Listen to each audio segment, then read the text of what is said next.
Om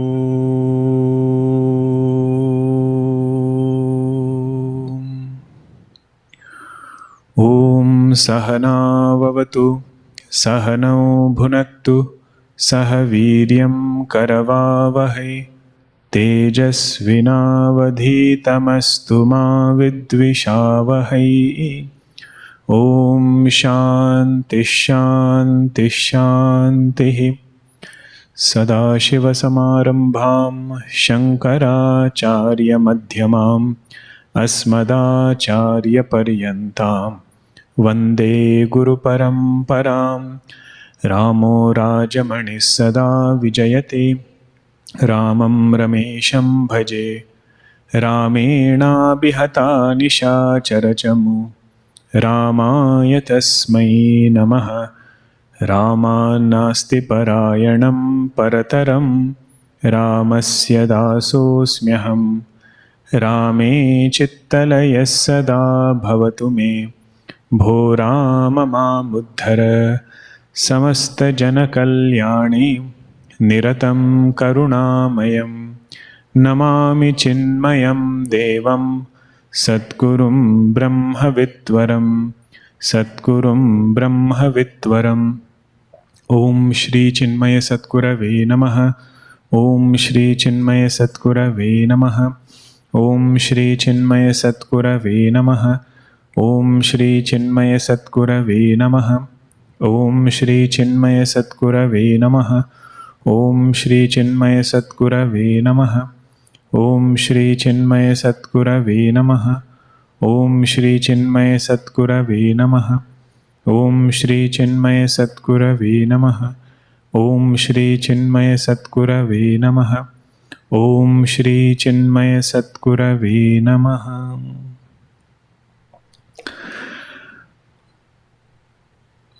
Let us chant third shloka onwards.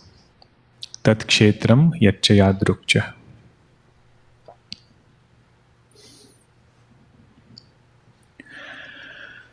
Tat Kshetram Yadrukcha Yadvikari Yatascha Yat Sachayo Yat Prabhavascha Tat Samasena Me Shrunu Rishibhir Bahudha Geetam Chandobhir Vividhaih Prutak Brahma Sutra Padaishchaiva Hetumadbhir Vinishchitaih Mahabhutanyahankarah Buddhiravyaktameva cha Indriyani dashaikam cha Panchachendriya gocharaha. Bhagavan is telling Arjuna that I mentioned there are two things, Kshetra and Kshetragya. Really speaking, what is worthy to be known are only these two things. The clarity between Kshetra and Kshetragya, that alone is called as Jnanam. In brief, Bhagavan said, Sharira is Kshetra. Body is Kshetra. And knower of this body is Kshetragya. Now Bhagavan says, in brief I will explain what other things are included in this word Kshetra. Body was just an example, but there are many more things. Tat Kshetram Yaccha Yadrukcha. What is that Kshetra? What all things are included? What is its nature? What are its modifications? Yad Vikari. Yatascha Yata. From what cause, what effect has emerged? And who is Kshetragya? Sachayo Yat Prabhavascha. Who is that Kshetragya? What is the Prabhava of Kshetragya? Power of Kshetragya, which has come because of Upadhi. Kshetragya, pure consciousness by itself, even power is an impurity there. That which is devoid of Maya Shakti, to say that it is powerful, is also one kind of Upadhi. When we say Brahman is Amala, Amala means pure. So it is pure not only from other impurities, but also pure from so-called pure things. So Shakti in that sense will become an impurity in consciousness. So yat satayo yat prabhavascha, Shankaracharya clarifies there that prabhava means aupadika prabhava, not by itself. Tat samasena me shruno. The reason why this topic is important is to discern between two things, we need to know precisely the nature of that thing before we can choose consciousness, before we can abide in consciousness, put our mind in consciousness. We need to know what is the nature of consciousness and everything else. It's like, if you have a grocery bag and you tell the small child, separate out the edible items. Now, after some time you come and you still see so many edible items sitting there. Jaggery is there, something else is there. Why was he not able to separate it out? Because he didn't know that this is edible. If nature of a thing is not clear to us, then viveka is not possible. Just like we leave, that little boy left jaggery there, if we are told to discern between Atma and Anatma, sometimes we leave ahankara and mind there. Ahankara and mind, which belongs to Kshetra, if we are not alert, we will include it into chetragna. Great Rishimunis, their error is even greater. We had seen in that discussion, what did they include in Kshetragya? Avidya. That's why Shankaracharya went into that much detail to say avidya belongs to Kshetra, not to Kshetragya. That's why Bhagavan says, let me elaborate what is the nature of Kshetra, so you can know what to let go of and we can know what to keep. Then Bhagavan praised this discernment between Kshetra and Kshetragya by saying that great rishis also speak about it. Vedas, they speak about it. Chandobhihi means Vedas also speak. And those statements in Vedas which reveal the nature of truth and which are logical. Hetumadbihi means they are logical. They also talk about Kshetra and Kshetragya. I mean, this is an important topic. Pay closer attention to it. Then fifth verse, Bhagavan listed 24 elements of prakriti. What was our hope last class? Without looking at this verse, we should be able to count 24 elements. First reach to 20, okay, because they are sets of 5. 5 subtle elements, 5 gross elements. Either you say 5 gross elements or 5 vishayas, both are same. Okay, 10. 5 organs of perception, 5 organs of action. 20 out of 24 done. Then remaining 4, just look at the sequence of creation. What is the first thing? Avyakta, Maya. From Avyakta comes Mahat Tattva, also called as Buddhi or Hiranyagarbha. Total mind. From total mind comes Samashti Ahankara, total Ahankara, and from total Ahankara, the last modification is individual mind. Simple. Avyakta, Mahatattva, Ahankara, Manaha. 4 plus 20, 24. This is called as Kshetra. Now, in this Kshetra, whenever we do Vyavahara, whenever we do transaction, there are different effects that we experience in Vyavahara. When we interact with this world, what are the different experiences that we have And those experiences are part of Kshetra. But that is called out separately in the 6th verse. So 6th verse is Parinama of Vyavahara. What is the effect of transaction? If you read that verse only, we will know. Yes, all these are effects of Vyavahara. You see. Ichha, Dvesha, Sukham, Dukkham. Ichha, Dvesha, Sukham, Dukkham. Sanghatah Chetana, Dhruti. Sanghatah Chetana, Dhruti. Etat Kshetram Samasena. Etat Kshetram Samasena. Savikaramudahrutam. Savikaramudahrutam. Ichha, Dvesha, Sukham, Dukkham. Sanghatah-chetana Dhruti. Etat Kshetram Samasena.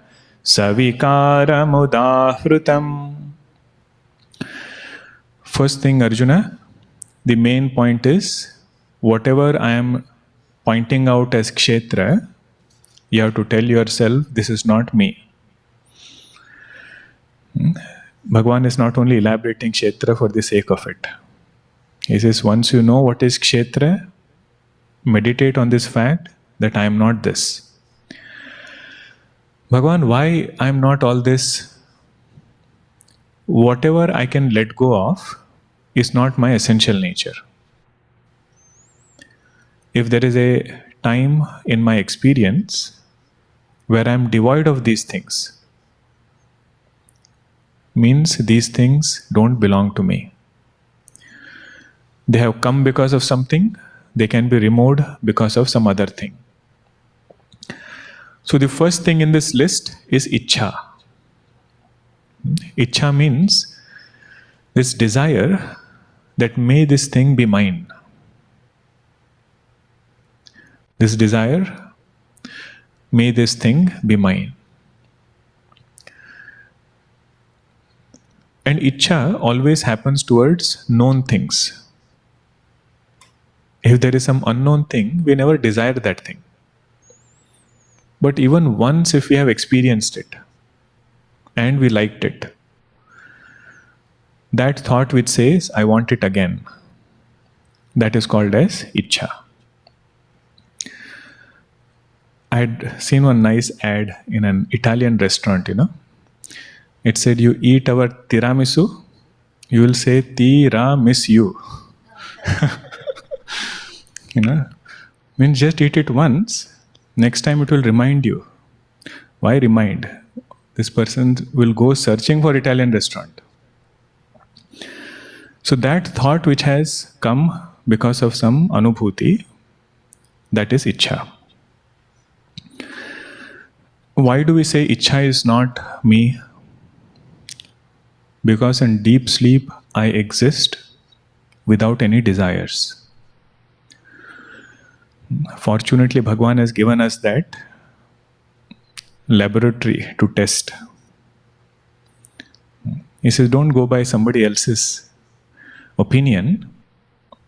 Just notice whether, no matter which desire it is, does it remain with us all the time?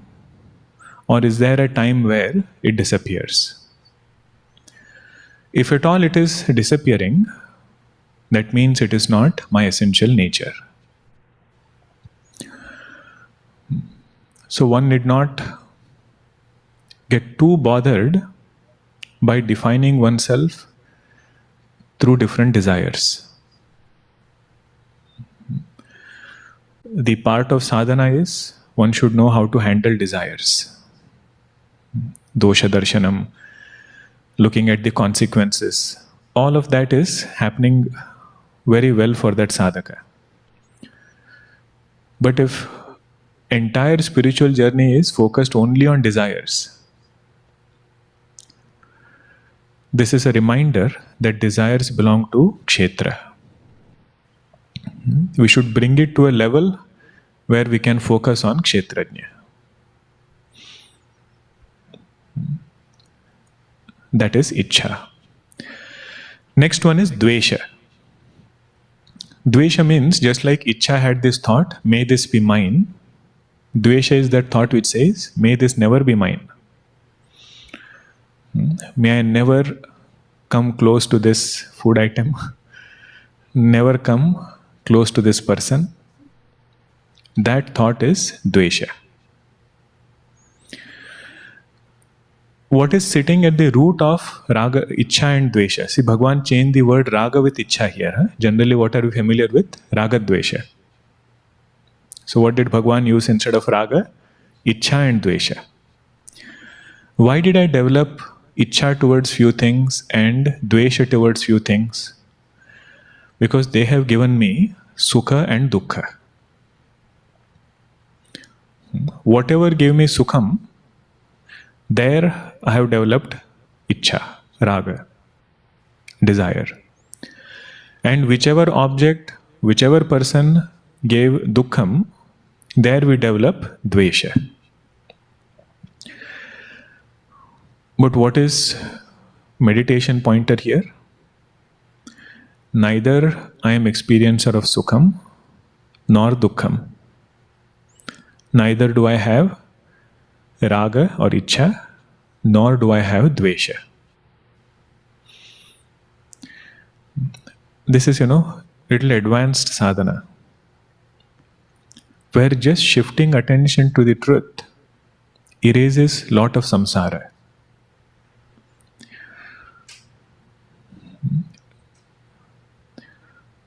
If we read Raman Maharshiji's teaching, his main sadhana that he would give, even for Raga Dvesha, would be this: that the moment one shifts attention to the truth, understands oneself to be the self, anything other than this doesn't bother that sadhaka.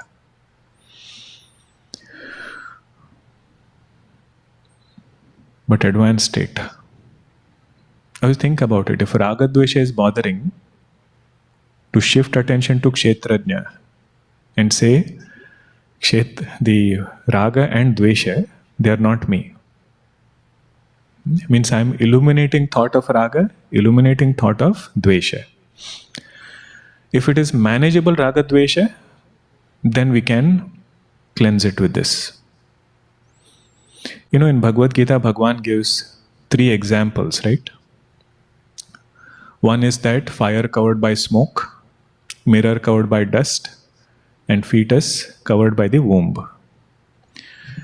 You can apply that to Raga Dvesha also. If it is weak Raga Dvesha, knowledge can help us come out of it. That I am not the one who is having this Raga Dvesha. Little stronger one, that is like dust covering mirror. You have to do something. Some sadhana will help us come out of it. Strong Raga Dvesha, only time can resolve it. Just like in the case of fetus covered by the womb, only time is the healer. So those are the different steps, but main thing to note is all of them belong to Kshetra. What was the main topic here? Parinama of Vyavahara. Effects of transaction. Moment we enter transaction, we will have one of the 2 experience. What are they? Either Dukkham or Sukham. Whether I develop Raga Dvesha or not depends upon my qualification. What is the spiritual sadhana there? Even if somebody is giving Dukkham, not to develop Dvesha. Even if somebody is giving Sukham, not to develop Raga or Ichha. That is the sadhana there. Sometimes you will notice, externally we go through pain. But if we have gotten joy as the result of that experience, mind still wants to go there again. One example for this is going for pilgrimage. Mahakumbh is going on. You go there, so many people, find your tent, then that cold water you take a dip. Inconvenience will be there. But if that person feels joy after coming out, feels he is a purer person after coming out, you ask him, do you want to go again? Means, main thing is, what is my interpretation of this situation? If it is sukham, it will create Ichha. Dukkham, Dvesha, not again.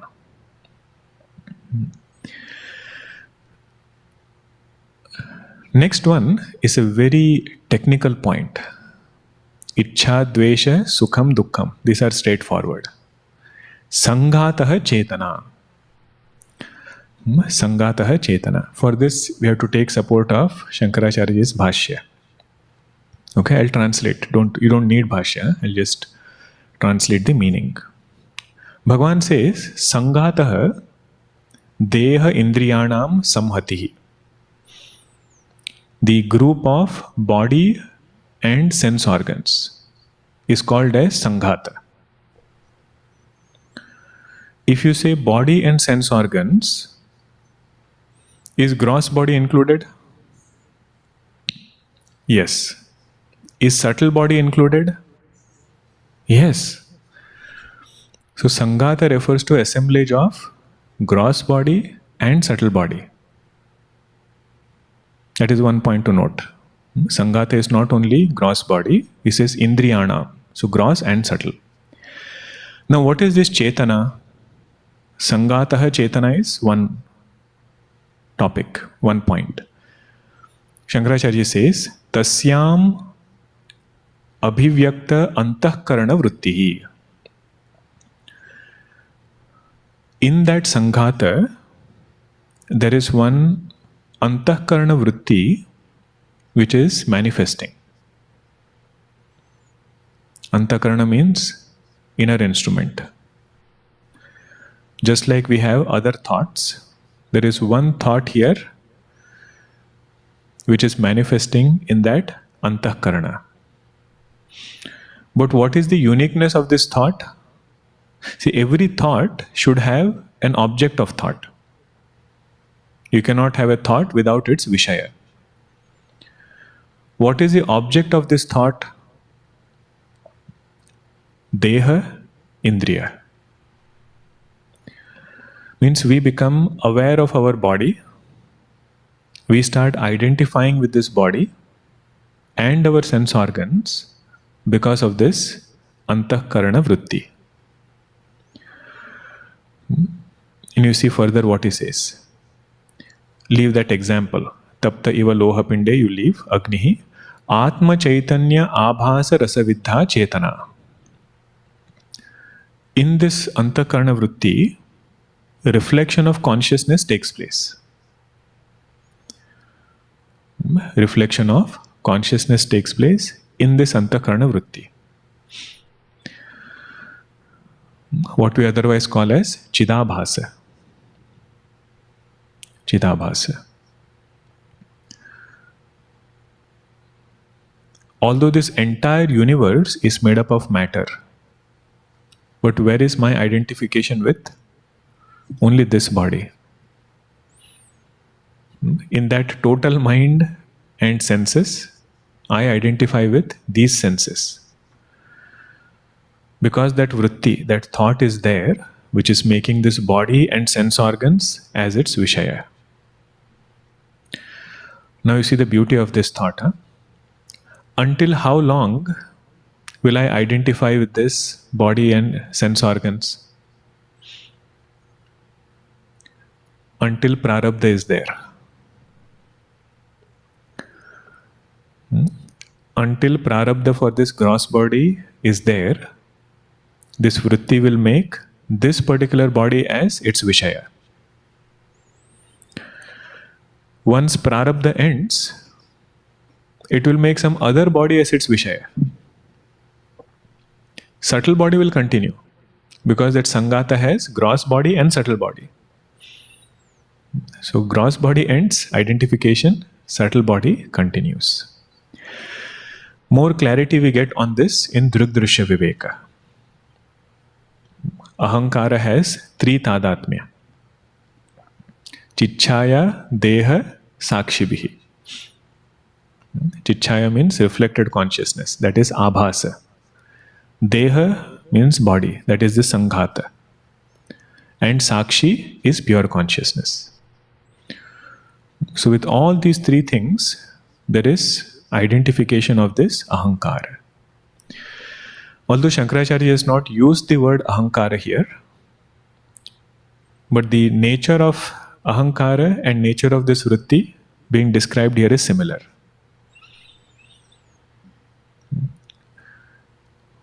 First thing, what did he say? Sanghatah includes gross body and subtle body, sense organs and physical body.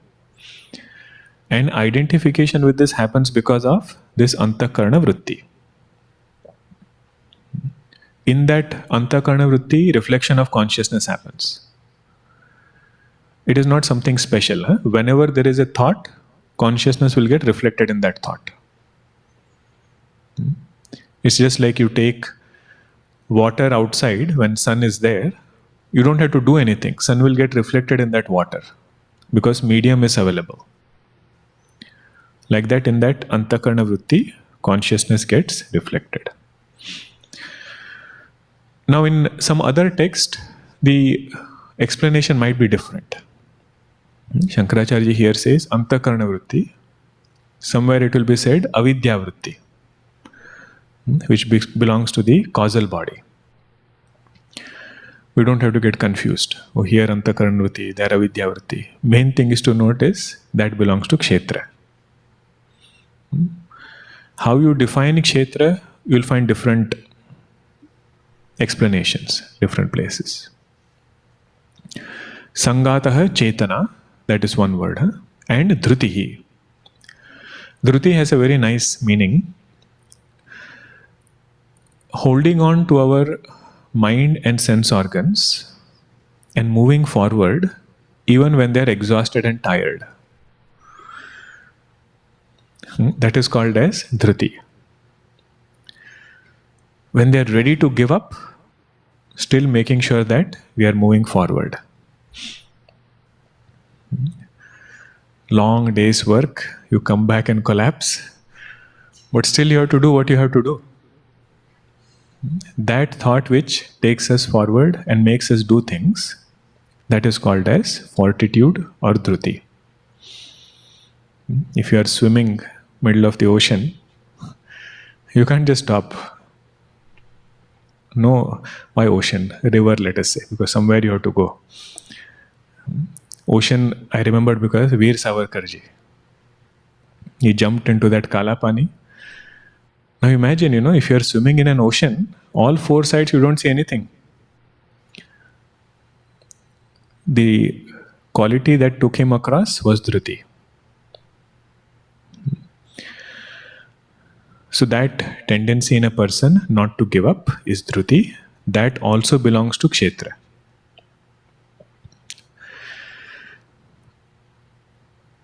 Now Bhagavan says, Arjuna, I told you that I will explain Kshetra and Kshetragya. Yadrukcha, yadvikari, yatascha yata. That is Kshetra. Sachayo yat prabhavascha. What is the prabhava of Kshetragya? That I am going to explain now. But only one thing which is different about Kshetragya is we need some qualifications to know Kshetragya. Knowledge of Kshetragya will happen only in a student who is qualified.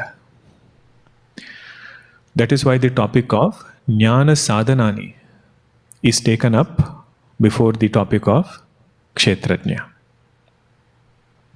We were seeing this before, Amanitvam, Adhambhitvam, but now we will be able to appreciate how this fits into the bigger picture. Bhagavan explained about Kshetra, and he says, before I go to Kshetragya, talk about consciousness, we need certain values in our life. Only when these values are there, knowledge of consciousness will alone benefit us. And these values in their true form, in their absolute form, will fit only for consciousness. This point also we had seen. If you say Amanitvam, Amanitvam is not having the tendency to brag about oneself. Egolessness. Now that quality in true sense will fit in Atma only. Atma says there is nothing other than me. What should I speak of? There is nothing to be spoken of. So that also we have to appreciate, because Bhagavan calls this as jnanam. So jnana sadhanani also and jnanam also. Let us chant this 7th verse together.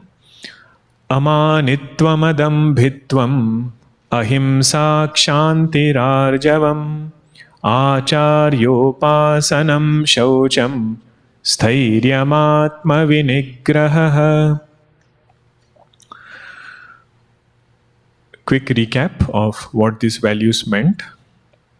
Amanitvam, Shankaracharya said, atmanah shlaganam tat abhavaha. Shlaganam means to speak. About whom? About oneself.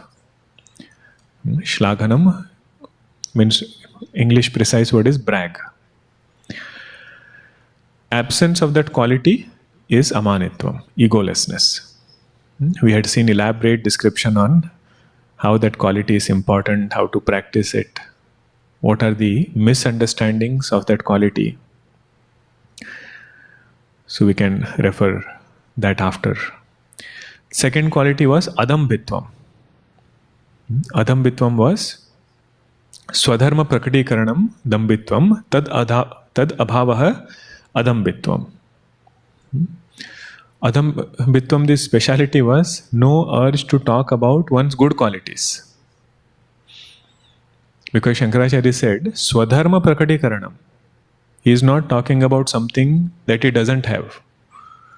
He is talking about something which he has.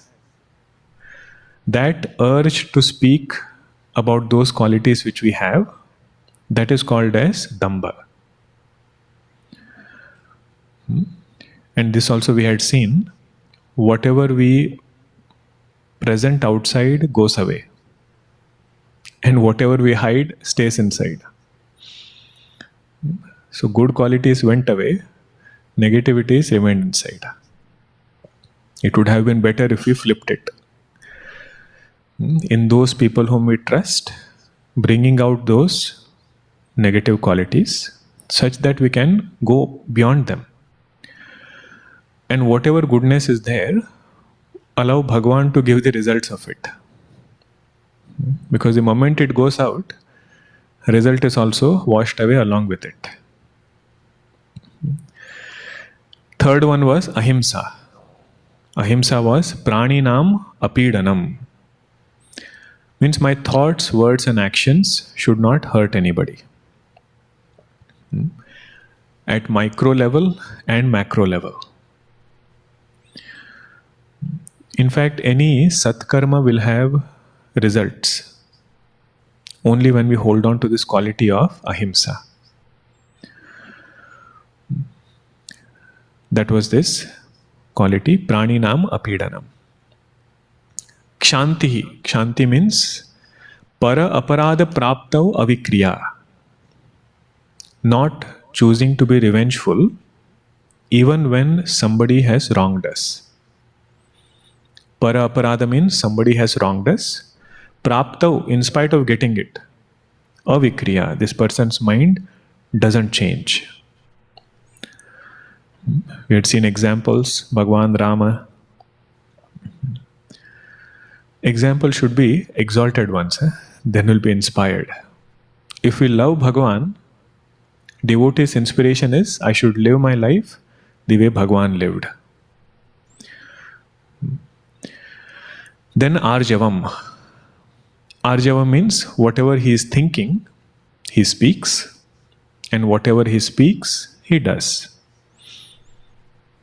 Integrity in his speech, words, in his thoughts, words, and deeds.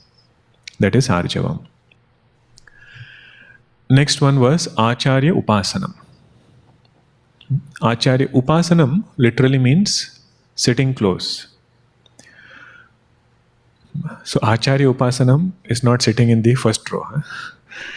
Acharya Upasanam, as close as possible. Acharya Upasanam is emulating the qualities that we respect in our Guru. The discipline that they have, the carefreeness that they have.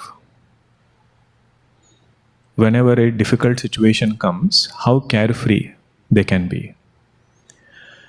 Trying to emulate their devotion in God.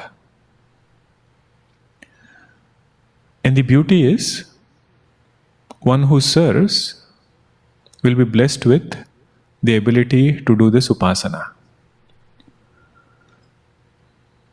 That is the quality of Acharya Upasanam.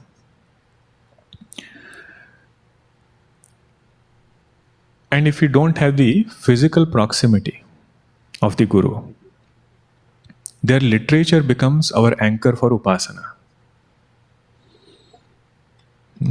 So if we have to do Acharya Upasanam of Gurudev, personally I find two books which are very helpful. Or any writing which is unedited form of Gurudev's writing, where he is directly writing something. One is Vedanta through letters, where he answers questions. And I think there are two editions. The later one has fewer letters. The older book, which was published in 1950s, that's a thicker book and several letters and long answers. And very simple questions, somebody says, I'm having difficulty concentrating my mind. Some child is asking. And he will give elaborate guidance on how to do japa. So you get a glimpse of where is this Mahatva Buddhi. What does he want us to do? So that glimpse one can find even through their literature. If you want to come close to Ramakrishna Paramahamsa, Gospel of Sri Ramakrishna, just reading that gives clarity about what they value, what is their faith in God, how carefree they are. All this is part of Acharya Upasanam. Want to come close to Raman Maharshi ji, Saddarshanam and his dialogues. But personally I find wherever it is unedited, that is where the impact is different. The moment some Paurusheya Buddhi comes in between, the impact that it creates on the reader will have some difference. And with that bhavana, when we serve, that this is my Guru, this is what they want from me, and my seva is my offering to the Guru. I had seen in one ashram, there was one board written, सेवा करने वाला मेवा पाता है. सेवा करने वाला मेवा पाता है means the one who serves gets sweetness in life. But seva cannot be just without any goal. What is the anchor for seva? First look at the Guru. Exemplify them, make them big in our life. Look at the qualities that they embody. Gurudev's discipline, his genuine care for spirituality. Means genuine care for people living spiritual life. All of that keeping in mind, our seva should tune with his vision. That is Acharya Upasanam, not physical proximity alone. That is helpful, but many a times we won't have that. Acharya Upasana. Second book, all of you are very familiar, is Every Breath a Teaching. That also has lot of anchors for Acharya Upasana. In a particular situation, what would Gurudev do? How would we know if you are not met him in person? All those incidents will help us. We had also seen the meaning of the word Acharya. That title cannot go with anybody and everybody. Great Mahatmas, they are the ones who give us the essence of scriptures. In that vast ocean of scriptures, what should we be focusing on? And not only that, they establish disciplines for us. Having established discipline, they follow it themselves. At their level, they did not. But they follow it themselves so that we can be inspired. Such a great person is called an Acharya. Doing upasana of them, in that lot of goodness will come to us as sadhakas. Another thing for an Acharya is they cannot have any personal agenda. No political views, no other social views. One Mahatma Ji would say, just like you have unadulterated ghee, unadulterated milk, you should also have unadulterated Vedanta, where you're only speaking about nature of truth and liberation and not mixing it up with any other viewpoints. But this we have to remember, seva karne wala meva pata hai. The one who serves becomes deserving.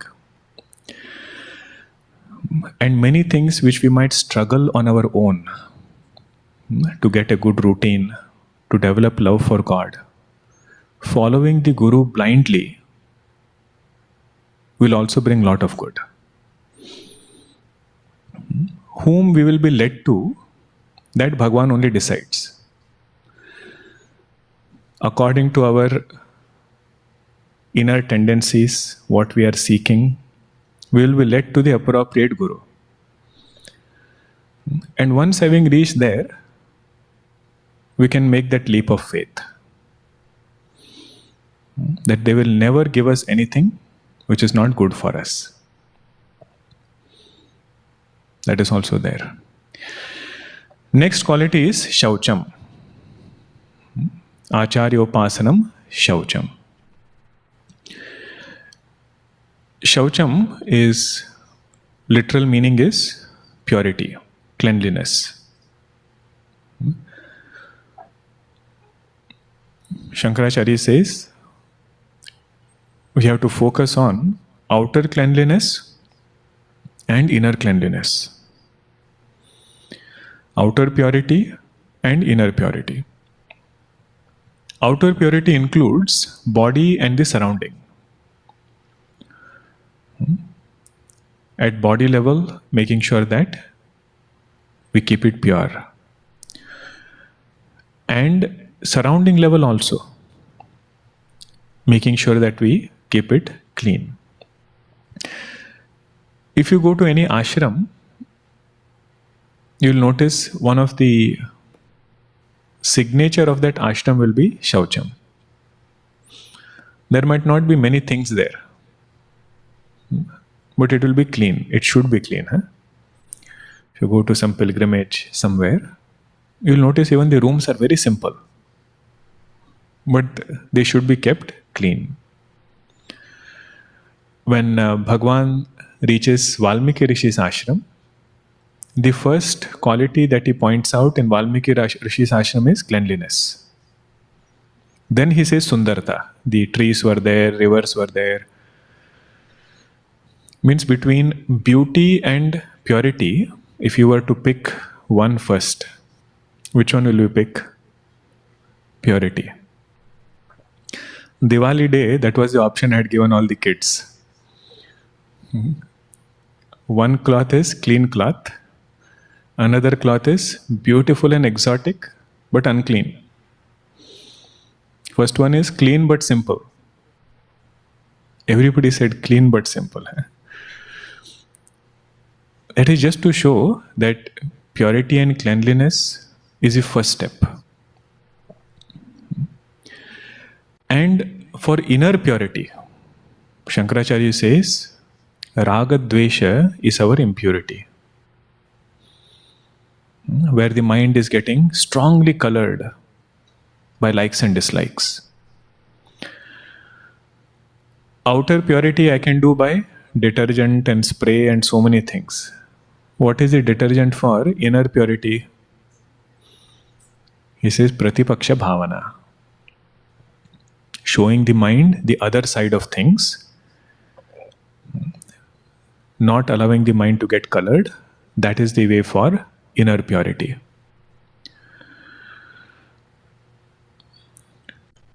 In Patanjali Yoga Sutra, purity of body is given a lot of importance. And Patanjali Maharshi, he says, if somebody is able to manage purity of physical body, what they will get is vairagya from body. Such an exalted result is given. Shauchat swanga jugupsa paraihi asamsarga. Swa anga jugupsa means vairagya from this body and all other bodies, that will come through this quality of shaucham. Cleanliness and purity, that will bring vairagya. And we'll notice whenever we are able to do that, right? Inner purity and outer purity, immediate result of that is cheerfulness. Whenever we are able to keep things clean and pure, immediate result is cheerfulness. Swami Vivekananda has written commentary on Patanjali Yoga Sutra. For this particular sutra, he says, without cleanliness, it is difficult to be cheerful. Cluttered, unclean mind, body and surrounding, very difficult to be cheerful. Next sentence is beautiful. He says, the first sign of becoming religious is becoming cheerful. First sign of becoming religious is becoming cheerful. So what will help us there is shaucham.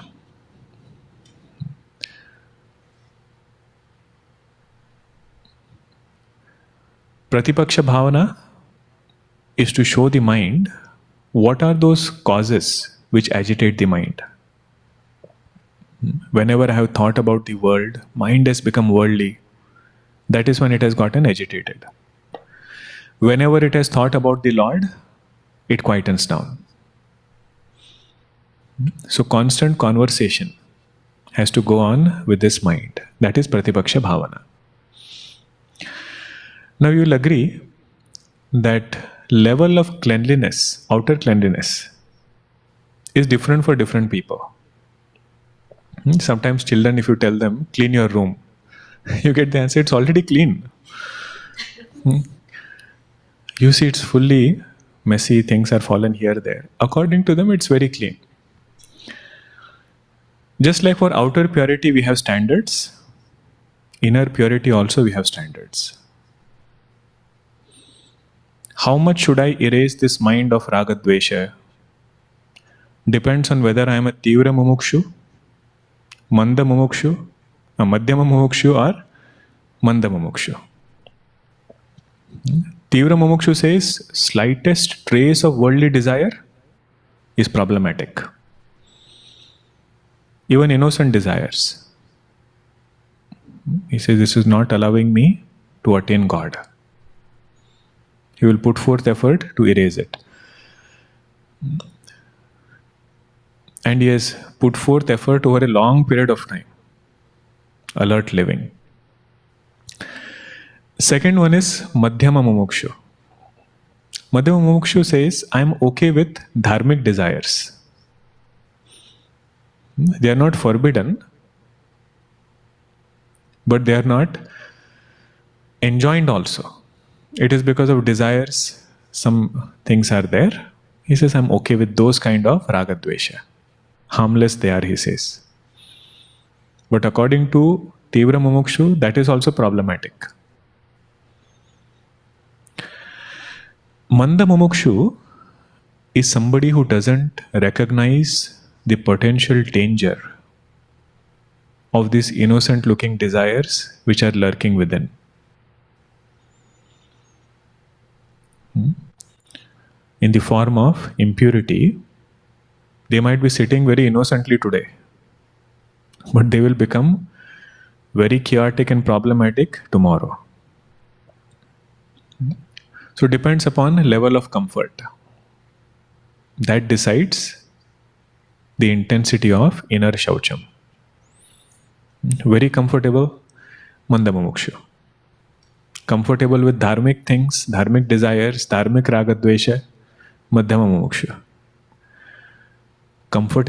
Uncomfortable with the slightest trace of desire, Tivra Mumukshu. So how does shaucham vary? Depending upon what kind of mumukshu I am. Just like outer shaucham varies, inner shaucham also varies. Okay, so this was shaucham. Next quality is also very important.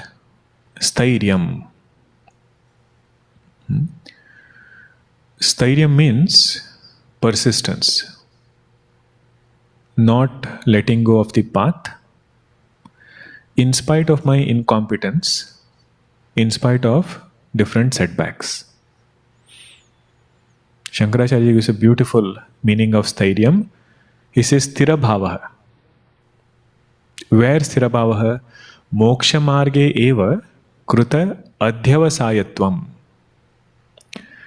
Rain or shine, whether I have qualifications or not, how many times I have fallen down, he says, I will not step away from the path of liberation. That ability to stay on the path, that ability is called as stairyam. I think Sadashiva Brahmaindraji or some other saint, he has one composition, Sthirata nahi nahi re. Those whose minds are worldly, those whose minds are filled with raga dvesha, one thing which happens is stability doesn't come. Sthirata means he holds on to one thing, very quickly he drops it, goes on to another. That also he drops, goes on to the third one. Asthira manasa. That is this quality of stairyam. More we are able to practice it in smaller things, better will be our ability to practice in bigger things.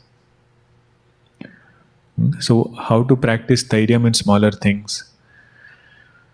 Sadhaka should remind himself, if I've taken some work, without completing it, I'm not quitting.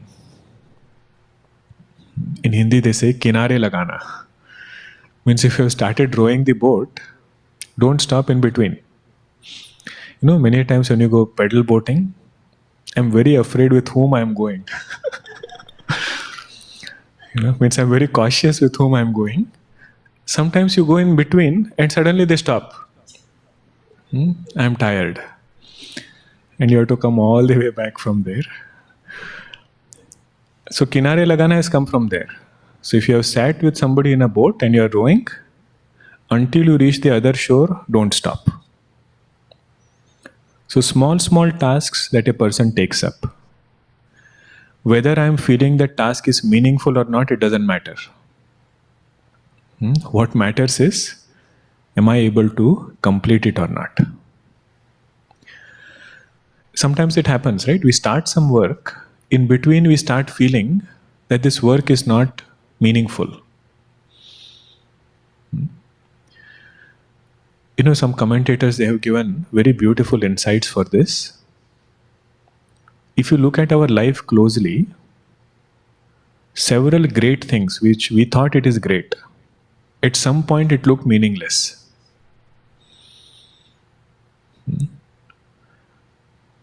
Either it is name and fame, or some material accomplishment, some position. We might have thought it to be very great, but at some point we felt this is not supreme most thing in life. So he says, remove this notion from the mind that every work has to give meaningful result only outside. Because what you thought to be meaningful, at some point it was meaningless only. The point he wanted to emphasize there was, work will have outer result, work will also have inner benefit. Outer benefit might look meaningless, but inner benefit is stairyam. If he has developed that ability to stay on the path, that ability will help him in other places. Okay, more we will see in the next session, but this verses we have to keep repeating. Ideally memorize 20 values. Om Purnamadah Purnamidam Purnat Purnamudachyate Purnasya Purnamadaya Purnameva Vashishyate. Om Shanti Shanti Shanti. Harihi Om Shri Gurubhyo Namaha.